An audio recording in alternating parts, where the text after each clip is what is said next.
पुराणों में कुछ पात्र ऐसे हैं जिन्हें केवल असुर कहकर छोड़ दिया गया, पर यह है उनकी कथा यदि ध्यान से सुनी जाए तो अंधकार, अधूरी साधना और वरदान के दुरुपयोग की चेतावनी बन जाती है। ऐसी ही एक कथा है महिषी की। महिषी महिषासुर की बहन थी। महिषासुर वही असुर जिसने देवताओं को परास्त कर स्वर्ग पर अधिकार कर लिया था और अंततः माता दुर्गा के हाथों मारा गया। अपने भाई की मृत्यु ने महिषी के मन में केवल शोक नहीं बल्कि प्रतिशोध की आग जला दी।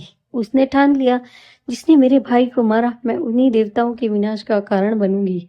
महिषी जानती थी कि साधारण बल से देवताओं को नहीं हराया जा सकता, इसलिए वह घोर तपस्या के लिए घने वनों में चली गई। वर्षों तक अन्न त्यागा, जल त्यागा और निद्रा त्यागी।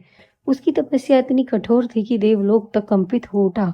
अंततः ब्रह्मा जी प्रकट हुए। ब्रह्मा ने प्रसन्न होकर कहा, वर मांगो। महिषी ने कहा, मुझे ऐसा वरदान दीजिए कि कोई देव, दानव या मनुष्य मुझे मार न सके। ब्रह्मा ने स्मरण कराया, जो जन्मा है उसका अंत निश्चित है, यह वरदान असंभव है। तब महिषी ने सोचा और कहा, तो मुझे ऐसा वर दीजिए कि केवल शिव और विष्णु के पुत्र के हाथों ही मेरी मृत्यु हो। महिषी को विश्वास था कि शिव और विष्णु की संतान का होना असंभव है। ब्रह्मा ने वरदान दे दिया। यहीं से उसकी साधना अधूरी और बुद्धि के अहंकार से ढक गई। वरदान पाकर महिषी ने तीनों लोकों में आतंक मचा दिया। वह ऋषियों के आश्रम उजाड़ती, यज्ञ विध्वंस करती और देवताओं को अपमानित करती।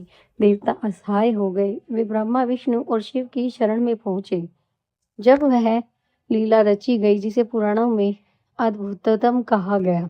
भगवान विष्णु ने मोहिनी रूप धारण किया और भगवान शिव के तेज से हरिहरात्मज का जन्म हुआ।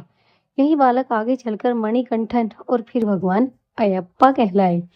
जब अयप्पा युवावस्था को पहुंचे तब उन्होंने महिषी को युद्ध के लिए ललकारा। यह युद्ध केवल अस्त्रों का नहीं था, यह अहंकार और धर्म का संघर्ष था। महिषी ने अपनी सारी शक्ति झोंक दी, पर अयप्पा का तेज उसके वरदान से भी ऊपर था। अंततः भगवान अयप्पा ने महिषी का वध किया। मरते समय महिषी का अहंकार टूट गया। उसने अयप्पा से क्षमा मांगी। अयप्पा ने कहा, तुम्हारी तपस्या व्यर्थ नहीं जाएगी। अहंकार ने तुम्हें भटका दिया था, पर अब तुम मुक्त हो। महिषी को मोक्ष प्राप्त हो गया। कुछ मान्यताओं में कहा गया है कि महिषी ने पुनर्जन्म लेकर भक्ति के मार्ग को अपनाया। तपस्या यदि अहंकार से जुट जाए तो विनाश बन जाती है। वरदान बुद्धि के बिना मिले तो अभिशाप बन जाते हैं। ईश्वर किसी का शत्रु नहीं, पर अहंकार का अंत अवश्य करता है। महिषी असुर थी, पर उसकी कथा मनुष्य के लिए भी उतनी ही प्रासंगिक है।